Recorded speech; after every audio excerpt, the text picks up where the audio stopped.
Alors, les bons plans placement avec Vincent. Bonjour Vincent. Bonjour Thomas. On va parler en effet de cette nouvelle race. On avait eu un de ses représentants qui est apparu, ces startups qui éclosent de plus en plus, ces plateformes de crowdlending. On a vu un représentant emblématique, Olivier Goy, qui était venu dans cette émission nous parler de Lendix. Vous voulez nous parler de ce sujet ?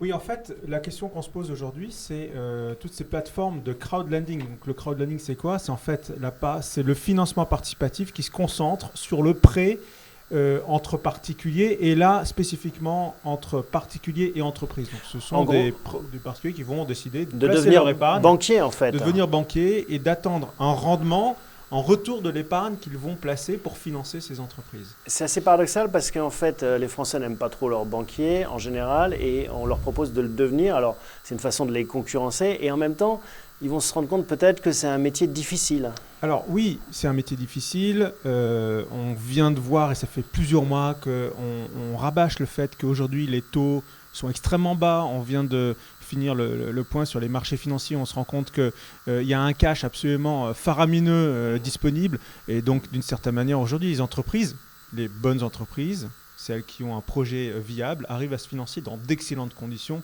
et donc n'ont aucune raison de se tourner vers des plateformes qui vont demander un coût de l'argent autour de 8 à 9%. Donc finalement, quels sont les projets qu'on va retrouver sur ces plateformes-là ? Ce que j'entends, c'est que c'est les canards boiteux qui vont s'adresser à ces plateformes qui n'ont pas eu l'accès aux banques et qui vont aller là, c'est ça que vous dites ? Exactement. On a vu en décembre, le dernier chiffre qu'on a, c'est ceux de décembre 2014, le crédit est reparti à la hausse pour la première fois depuis un certain temps. Donc oui, les canards boiteux vont se tourner vers ces plateformes-là. Pourtant, il y a des belles signatures. Là, on a vu Lendix avec Ducasse ou probablement qu'il y a de bonnes plateformes qui font un choix sélectif. Mais l'enjeu va être le suivant.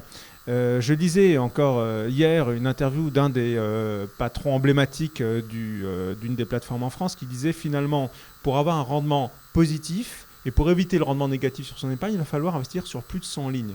Mais 100 lignes, aujourd'hui, je vous mets au défi de trouver des plateformes de crowdlending qui proposent plus de 100 lignes qualitatives. Donc non seulement il faut les trouver, les 100 lignes, mais en plus, il faut devenir gérant. Et c'est un métier. Pourquoi 100 lignes ? C'est la démonstration qui a été faite en Angleterre, qu'en dessous de 100 lignes, on avait un rendement négatif du fait du défaut de certaines entreprises. Et d'ailleurs, une des raisons pour lesquelles une des plateformes a décidé de fermer, de mettre la clé sous la porte ces dernières semaines, c'est justement que le taux de défaut des PME a quand même augmenté. Alors vous faites référence à Isodev, qui était du crowdfunding de luxe finalement, fondé par l'ancien patron des banques populaires et qui était très bien financé et qui finalement s'est retrouvé dans un marché où, en effet, avec la courbe des taux qui s'écrase, finalement, en fait, les projets et ces business models sont apparus à un moment où il était très difficile de se financer. C'était à conséquence de la crise de 2008 et de 2011, le problème de financement des entreprises. Les taux, à ce moment-là, les spreads avaient augmenté. Aujourd'hui, on n'est plus du tout dans cette situation-là. Encore une fois, on l'a encore expliqué il y a quelques minutes. Et donc, ces business models sont apparus à un moment et ont été imaginés et viennent sur le marché à un moment un peu en décalage finalement avec la réalité du marché. Ce que vous dites, c'est que Mario Draghi finalement écrase un peu ces jeunes pousses du crowdlending. Malheureusement, oui. Même si on peut imaginer qu'il y ait d'autres motivations pour investir. Ça peut être un moteur affectif simplement, de financer une PME à côté de chez soi, ou un restaurant, une organisation qui nous est chère. Et nous, on trouve que c'est extrêmement important. Le vrai moteur de cette épargne-là, c'est de redonner du sens. Et ça aussi, on le rabâche en permanence. Redonner du sens à son épargne. Et là, c'est plutôt un message à envoyer aux producteurs, à ceux qui inventent des produits financiers. Il faut imaginer des produits financiers qui donnent du sens à l'épargne, qui permettent aussi aux épargnants de sentir un lien direct avec les projets qu'ils vont soutenir d'une certaine manière avec l'argent qu'ils ont mis de côté, qui est l'argent du fruit de leur travail. Donc les gens veulent aujourd'hui donner ce sens-là.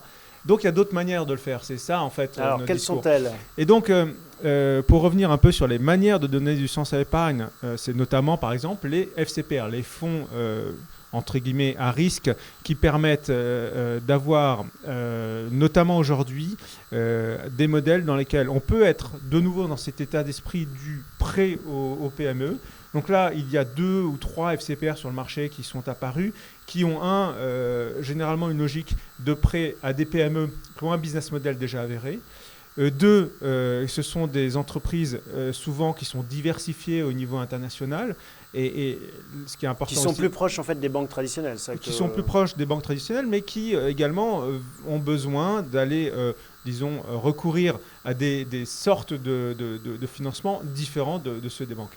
Et donc, au-delà de ça, l'avantage pour l'épargnant, c'est que ça, c'est un autre point qui aujourd'hui, je pense, est un frein à l'investissement sur les plateformes de crowdlending, c'est qu'elles se font à fiscalité, au niveau de la fiscalité de l'impôt sur le revenu. Or, tous les produits qu'on peut évoquer, comme les FCPR, voire les FIP FCPI qu'on voit en fin d'année au moment de la campagne liée à l'ISF, ces produits-là ont un avantage fiscal. Vous nous avez apporté un tableau, hein, d'ailleurs, qui résume un peu tout ça. On voit en effet cette typologie entre les prêts participatifs ou les plateformes de crowd, où voilà, on voit en fonction du risque, de la gestion, de l'objectif de rendement et de la fiscalité. On voit qu'il y a un objectif de rendement plus élevé qui correspond donc à un risque peut-être plus important. Il y a quand même un détail, c'est que d'un côté, on est maître de son portefeuille, un petit peu comme ces brokers en ligne qui étaient nés dans les années 2000. On peut gérer son portefeuille en direct, investir dans ses actions. Là, on peut choisir ses PME, alors que sinon, on délègue à des experts. On délègue, mais comme je reviens à ma démonstration, au début de ma démonstration, je disais que pour être positif en termes de rendement, il faut viser d'avoir plus de 100 lignes. Or, gérer 100 lignes, même si c'est quelques centaines d'euros, quelques milliers d'euros, c'est pas possible. Même les gérants professionnels se refusent d'aller vers des portefeuilles d'une certaine manière où il y a trop de lignes à gérer. Donc je ne vois pas comment ça peut bien déboucher.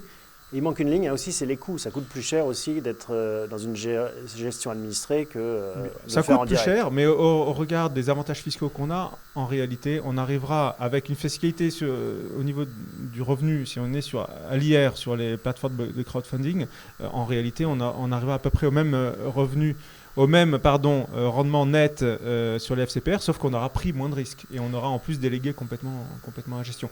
Il y a un autre élément extrêmement important. Les épargnants aujourd'hui, ils cherchent quoi? Ils cherchent surtout à augmenter les revenus au moment de leur retraite. Or, aujourd'hui, la loi sur le financement participatif limite les prêts à 1 000 € par ligne.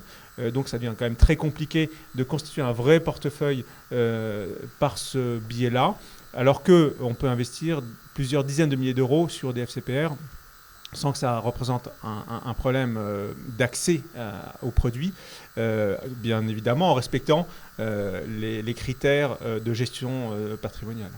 Un nom à recommander Alors, il y a 2 FCPR que nous apprécions particulièrement parce qu'ils ont cette logique soit internationale, soit de diversification, soit de recherche de PME ou d'entreprises matures. Donc, il y a le FCPR 123 Venture Multicorporate, et puis il y a un FCPR d'entrepreneur Venture qui s'appelle Entrepreneur Export OC numéro 2.